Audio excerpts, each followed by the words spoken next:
man, if you guys could hear what we talked about off air after this. So it's always a show with Benji Irby here. So I didn't really know that. He actually told me the other day, but then I forgot about it. He reminded me that he was actually banned and kicked off Twitter. So why don't you go ahead and tell us what happened? Yeah, I was in Twitter jail for like 16 days. You see my tattoos? I'm like a hardened criminal. Yeah. You're in there with the ink. Right. Yeah, well, after I posted my first YouTube video, I just started my YouTube. You guys check it out, benjiirby.com, my name.com, links to my YouTube. And I did this. It was kind of, I guess, controversial, I guess.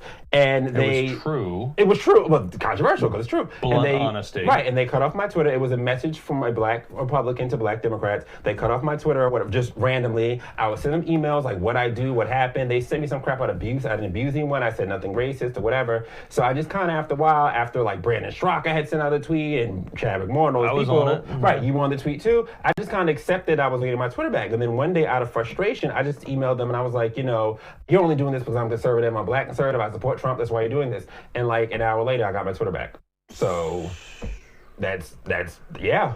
I mean, that is like, I didn't even expect it. I didn't think they would give it back. I just kind of thought I was just gonna have to take it as a loss, but they gave it back. we got to get that message out there, man. Yeah. You know what? We're gonna clip this segment. We're just gonna put that. Because I'm not even like a put big it out on Twitter. Alex Jones conspiracy theory. Everyone's against me sort of person, but pretty normal it's guy. quite obvious. There's a bias. I mean, anyone who's on Twitter who's conservative can tell you that. Yeah. Our stuff doesn't get out the way other stuff gets out. I remember watching that video. It's a very powerful video. I mean, it really. It's long, but it's worth it. Yeah, no, it is. What is it? What's it? benjiirby.com? Yeah, benjiirby.com. It'll hook up to my YouTube, and it's there. It's called A Message to Black Democrats on Black Republicans. We're going to put that video up on carlhigbie.com as well, and I'm going to tweet it out because it's a powerful video, and it talks about like, hey, look, this is like, me as a person talking to you as people. We're not talking political class. Mm-hmm. Break it down, remove the emotion side of it, and just talk like normal folks used to have dinner together. And that's what it was so easy to relate to for a lot of people. And I showed it to my wife, who's a very moderate Republican, and said, yeah, he nailed it. I have a lot of liberal friends too, because I have my friend, like my sister. I don't have many. Well, my sister, who's down in Virginia, like, she's a young black girl. She dates like, a lot of young, black guys in the hood, like thug type dudes, whatever. And she sent one of her friends my video, and she sent me the text that he sent. He was like, yo, tell your brother he's dope. Like, that really touched me. No, seriously, like, that really touched me because it's like, as a Republican, everybody looks at you as this Carlton Banks kind of person, like, you don't relate to regular black people. Yeah. So it was just really dope that, like, this guy who's someone that you wouldn't think would be the person that I would relate to got the message of the video, and I get really, really good responses from liberals because it's not about a voted for Trump, or I just kind of let you know this is what's going on and this is why I support Trump. You don't have to, but this is why, and it breaks it down. It's nice and it's honest and it's not insulting anything. I just want to give people the facts. I just want black people to have an honest political conversation. I feel like we don't have it with Democrats because everything is about race, and they put race out there to shut black people's minds off. We can't make cogent decisions because that guy is racist. It's ridiculous. No one else does this but us. Yeah, it's annoying. It really is. And one of the biggest things that, I want to shift over to the economy here in a sec, but one of the biggest things is that's been pulled over the cloak. Basically the Democrats have taken the cloak and pulled it over largely the black community's eyes and said, we're good for you because we're going to give you stuff. We're not going to, there's no talk about independence or achieving the dream.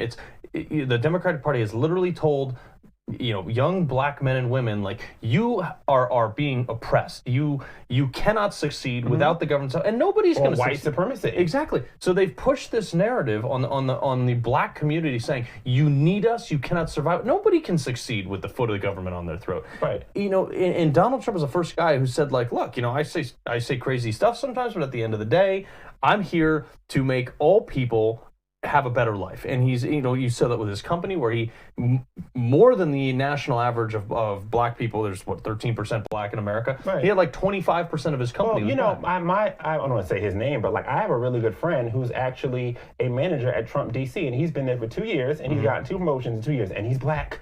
And Trump pays him. He's not a slave or anything. And could it be because of merit? Right, merit. He's really good at what he does. Shocker. He's really good at what he does. Yeah. So everybody I know that's involved with Trump, that's a black person, does not have these issues. But they want to put out this narrative. Right. I don't even think the narrative is so much, we'll give you free stuff. It's a narrative of, he's a white supremacist. They're white supremacists. Yeah. Every Republican's racist. It's not even about free stuff anymore. It's about, because the legal system is free stuff. It's more so about they're white supremacists. There's a white supremacist system. And the thing for me, I did a debate with a Black Lives Matter person on a news show, the other day, and I said the idea of white supremacy is ridiculous to me. I'm not going to feel that any white person is supreme over me just because they're white. And the fact that the wokies are pushing this, but then I'm the coon for saying that I'm black, I can. You know what I mean? But they're going to call me a coon and Uncle Tom. But you're telling black people that they're somehow below white people just because. And for that reason, vote for XYZ Democrat to change it. But there's never going to be a change. Their message is not, hey, vote for me because my policies are better. Nope. Vote for me because the other guy is a racist. That's it. That's literally. And unfortunately, it works. So they're going to keep doing it. As long as it works, they're going to keep doing it. There was another thing is, Harris and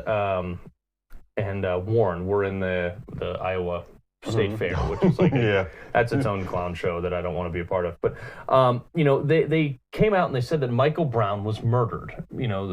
And this is something that is patently false. Media has glossed over it. This is from the article. It was in on the Daily Mail. So according to federal sources, here's a grand jury was called and given extensive evidence for to the St. Louis prosecutor on November 24th, 2014. McCall, the prosecutor, announced that the St. Louis County grand jury had decided not to indict Wilson, who was the officer who shot him. On March 24th, they talk about the incident. The witnesses who collaborated the officer's account were credible, and the witnesses who had incriminated him were not credible, some admitting they had not directly seen the events. The U.S. Department of Justice concluded that Wilson shot Brown in self-defense when he reached through the car and grabbed his gun. And yet they stand there on a bully pulpit and they tell people that Michael Brown was murdered in the name of social justice. 20 seconds.